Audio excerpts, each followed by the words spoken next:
프란치스코 교황님께서 수호천사 축일에 다음과 같은 말씀을 하셨습니다. 여행하는 동반자에게 주의를 기울이는 아이들처럼 되십시오. 아무도 혼자 여행하지 않으며 자신이 혼자라고 생각해서는 안 됩니다. 종종 우리는 나는 이 일을 해야 한다. 이것은 옳지 않다. 조심하라 라는 느낌을 받곤 합니다. 이것은 우리 천사의 목소리입니다.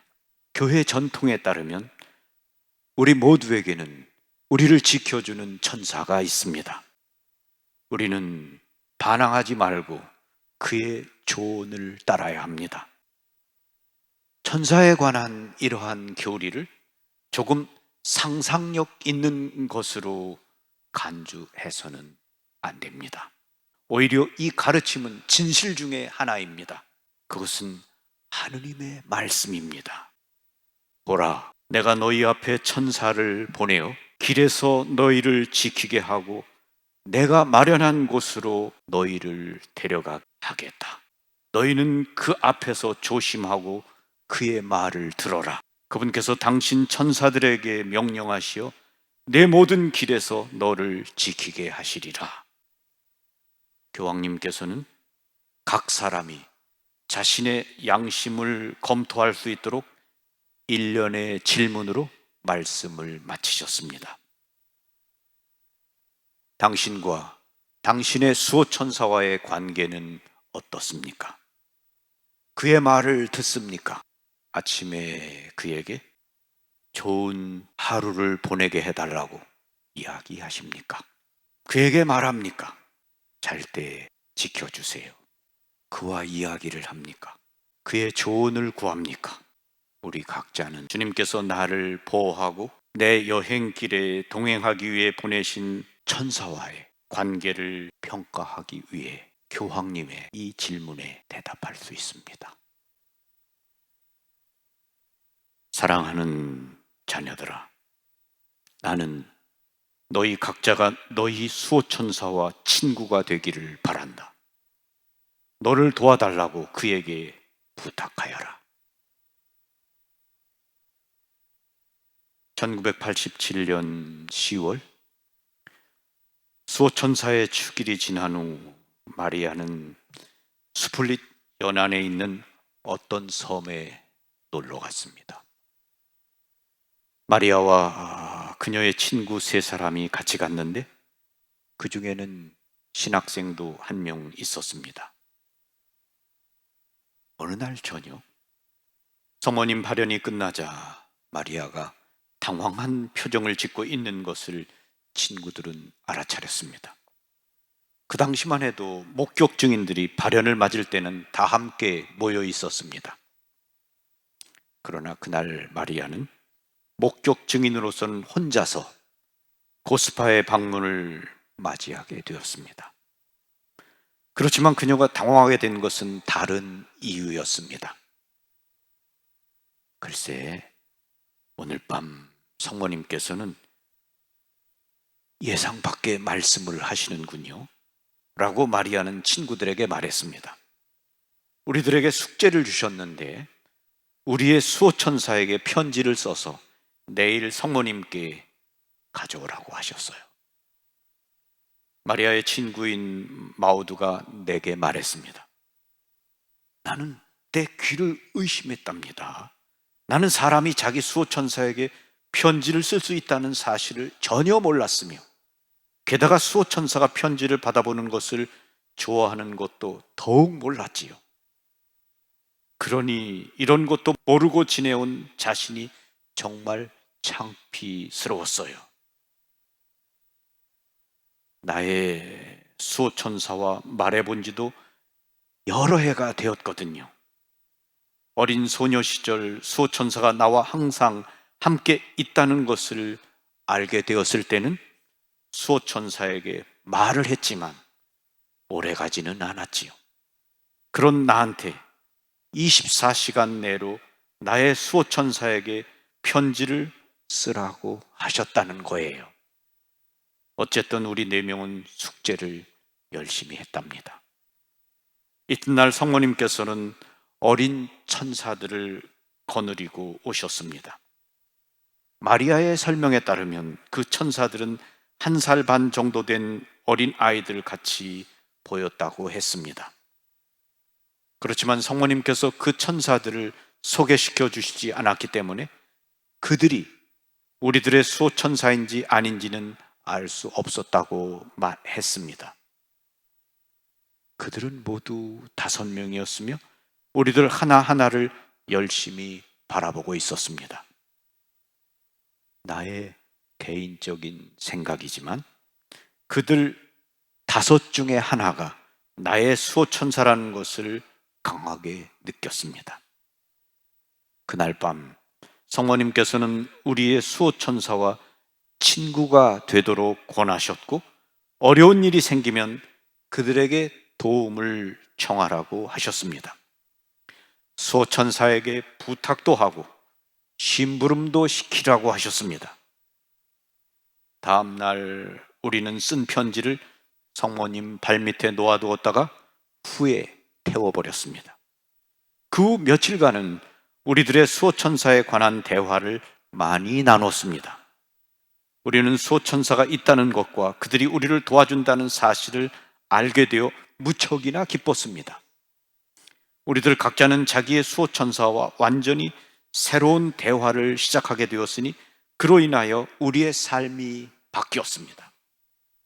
수호천사 덕분에 우리는 갖가지 희한한 일이 생기기 시작했는데 여기에 그중 하나를 소개합니다.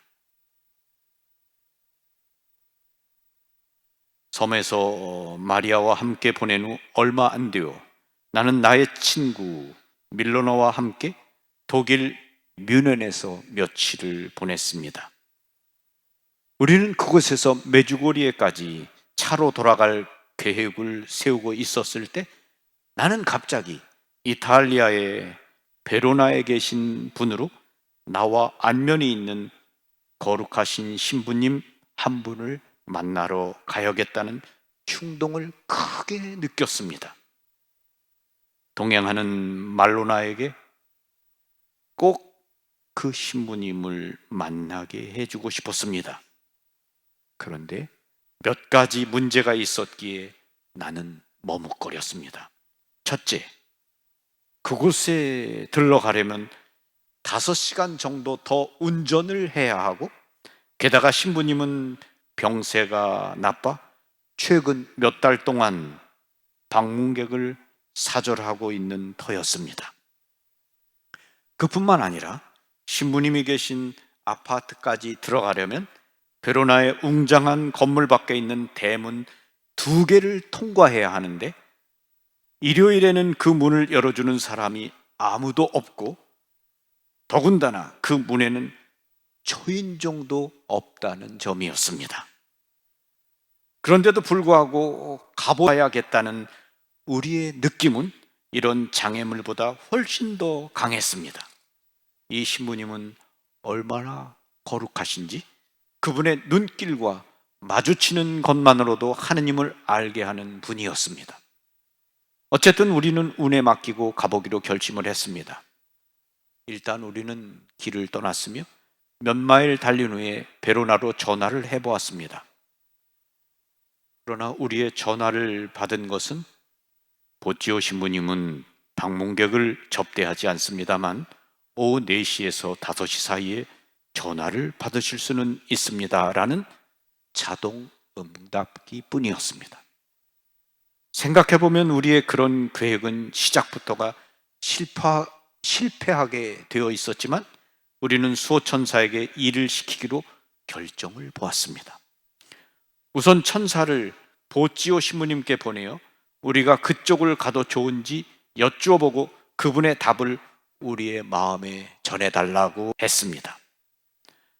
몇 분 동안 기도를 하고 보니 갑자기 우리 모두가 큰 기쁨으로 충만해졌습니다. 그래서 우리는 자동차로 5시간이나 걸리는 베로나로 가도 되겠다는 긍정적인 표지로 생각했습니다.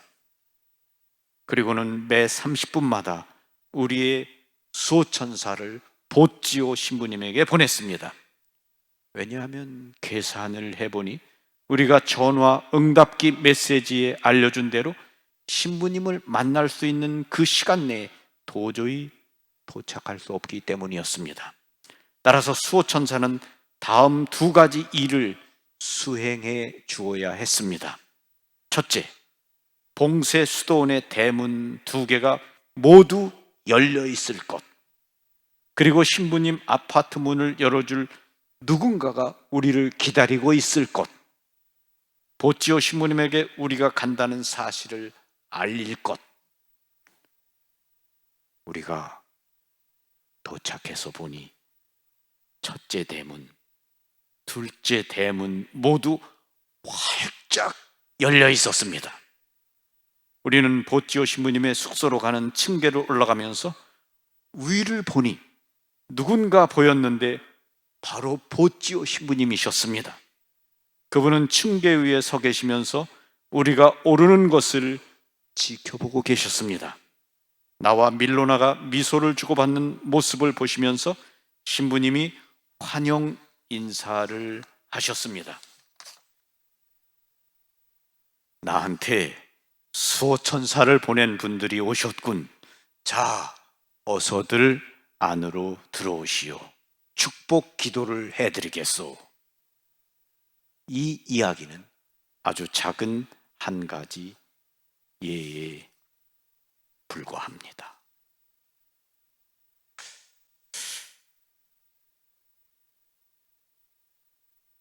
여러분의 표정을 보니까 뭔 소리야?